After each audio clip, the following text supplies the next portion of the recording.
ஒரு நிமிஷம் இங்க வாங்களேன். இந்தாங்க, இந்த மோரை குடிச்சிட்டு வேலையை பாருங்க. 9 மணிக்கு வெயில் ரொம்ப ஜாஸ்தியா இருக்கு.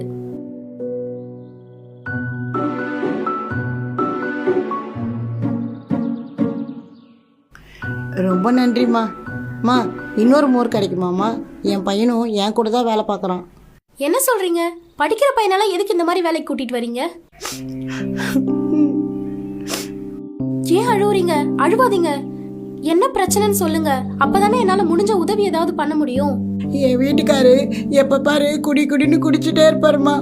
நான் எவ்வளோ சொன்னாலும் குடிக்கிறத நிறுத்தவே இல்லை. போன வாரம் தூக்கத்தில் திடீர்னு ரத்த வாந்தியாக எடுத்துட்டாரு. எனக்கு என்ன பண்ணுறதுன்னே தெரியல. பக்கத்தில் இருக்க வி ஹாஸ்பிட்டலில் தான் அவரை சேர்த்துருக்கோம். இப்போ எப்படி இருக்காரு? கடவுள் புண்ணியத்தில் உயிருக்கெல்லாம் எந்த ஆபத்தும் இல்லைம்மா. ஆனா என்ன, அவர் ரொம்ப வருஷமாக குடிச்சிட்டே இருந்ததுனால அவரோட லிவரு கிட்னிலாம் ஃபெயிலியர் ஆயிடுச்சுன்னு டாக்டரே சொல்லிட்டாருமா. இனிமே அவரால் எங்கேயோ வேலைக்கெல்லாம் போக முடியாது. இன்னும் 6 மாசத்துல என் பொண்ணுக்கு கல்யாணம் வச்சிருக்கேம்மா. கூட பிறந்த அக்கா கல்யாணத்துக்காக என் பையன் அவன் படிப்பை பாதிலே விட்டுட்டு என் கூட வேலை பார்க்க வந்துட்டான். என்ன படிச்சிட்டு இருந்தாரு உங்க பையன்? அது எதுவோ எனக்கு சொல்ல தெரியலம்மா. பேங்க்குக்கு போற வேலைக்கு தான் படிச்சுன்னு இருந்தான். அப்படியா? அவரை கூப்பிடுங்க, நானே கேக்குறேன். ஏய் கார்த்தி, மா இங்க வாடா. என்னம்மா? நீங்க என்ன படிச்சிட்டு இருந்தீங்க? BCom CA second year madam. நான் படிக்க வச்சா ஒழுங்கா படிப்பீங்களா? இல்ல மேடம், வேணாம். ஏன்? குடும்பம் ரொம்ப கஷ்டத்துல இருக்கு. அக்காவோட கல்யாணம், அப்பாவோட ஹாஸ்பிட்டல் செலவு, குடும்ப செலவுன்னு ஏகப்பட்ட பொறுப்பு இருக்கு மேடம். அதெல்லாம் விட்டுட்டு என்னால படிக்க முடியாது மேடம். எங்களை மாதிரி ஏழைங்களோட நிலைமையே இப்படிதான் மேடம். எங்களால ஆசைப்பட மட்டும்தான் முடியும், ஆனா எதையும் அடைய முடியாது. இப்ப நீங்க இந்த வேலையை செஞ்சா மட்டும் உங்க குடும்ப கஷ்டம் தீந்துருமா? அப்படி என்ன சம்பளம் கொடுத்துட போறாங்க உங்களுக்கு இதுல? இதுவே நீங்க நல்லா படிச்சு முடிச்சிட்டு ஒரு வேலைக்கு போனீங்கன்னா கை நிறைய சம்பாதிக்கலாம். உங்க குடும்ப தலையெழுத்தே மாறிடும். அதுக்கு தான் சொல்றேன். 4 எழுத்து படிச்சவங்க சொன்னா அதுல ஒரு அர்த்தம் இருக்கும்பா. அம்மா படிக்காதனால தானே நம்ம இவ்வளவு கஷ்டப்படுறோம்.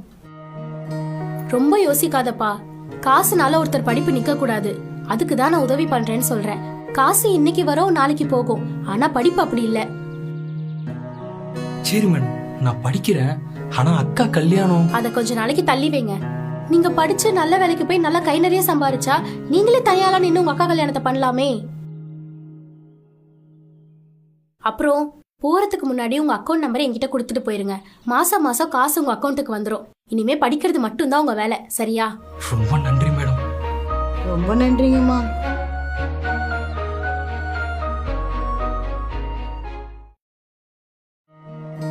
மா மா வாங்க, உள்ள வாங்க.